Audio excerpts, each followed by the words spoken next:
Apa sih rahasianya? Kok engkau bisa menjadi orang yang warok, yang zuhud, sederhana, yang nggak ada masalah dengan siapapun?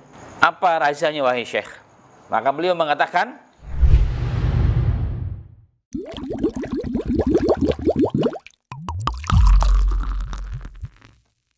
sikap seorang muslim menghadapi dunia dengan segala isinya.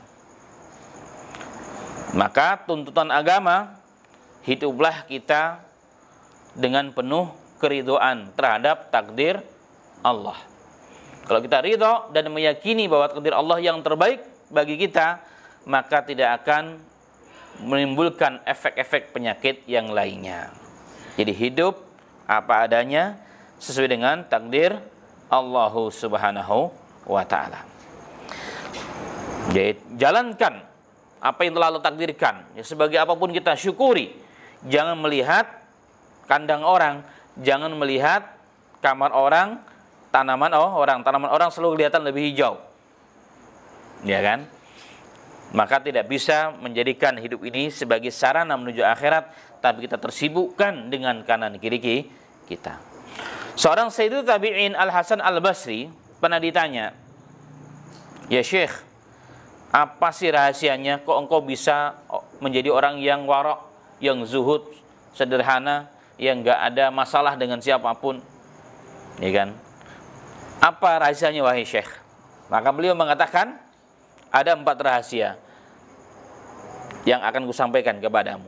Yang pertama, ya kan, agar kita menjadi orang yang nggak ada masalah dengan siapapun, ridho dengan takdir Allah, ya kan, yang diharapkan kita dari akhirat. Yang pertama adalah apa? Alimtu anna rizki la ya'khuduhu ghairi fatma'anna qalbi.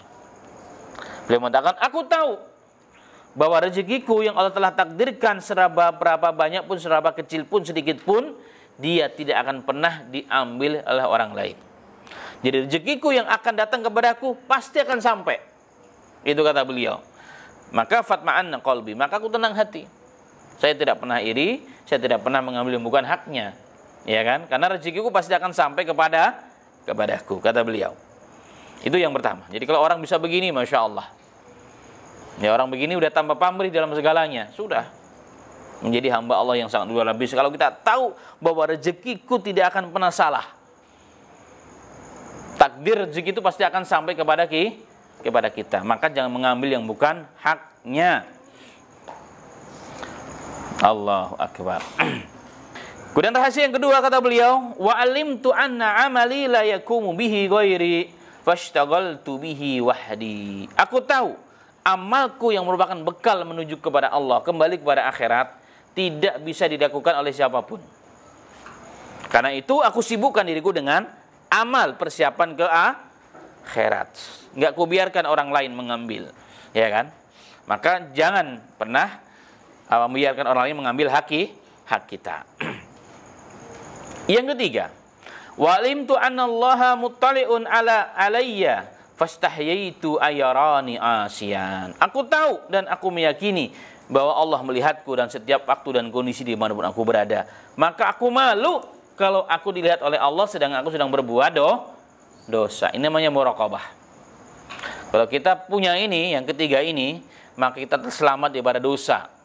Walaupun kita sendirian, nggak ada yang ngawasi. Selamat. Kenapa? Kita tahu, kita yakin Allah melihat perbuatan kita. Walaupun antum di kamar mandi, tapi Allah melihat antum. Ya kan? Antum sedang di atas, Allah melihat antum di sana. Apa yang kau lakukan di sana? Allah dicatat oleh Allah melalui malaikat. Yang terakhir, wa alimtu annal mauta yang tadiruni fa'adattu zada liqa'i rabbi. Aku tahu bahwa maut selalu mengintai aku. Saya tidak tahu kapan datang, yang jelas maut itu mengintai aku sewaktu-waktu akan mengambil nyawaku. Maka apa yang kulakukan? Fa'adattu, maka aku persiapkan bekal untuk berjumpa dengan Tuhanku. Nah, inilah sikap muslim yang dicontohkan oleh Imam Al-Hasan Al-Basri.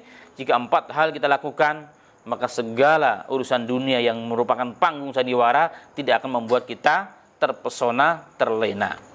Ya, dengan kehidupan dunia sementara, kemenangan orang, kebahagiaan orang, kesuksesan orang nggak akan menggoda dan mengganggu hati kita, karena tujuan kita adalah akhiratnya Allah Subhanahu wa taala. Biarkan orang berebut di sana. Kalau mengerejekiku akan sampai kepadaku. Ini keyakinan kita. Ya kan? Itu keyakinan kita yang harus kita miliki.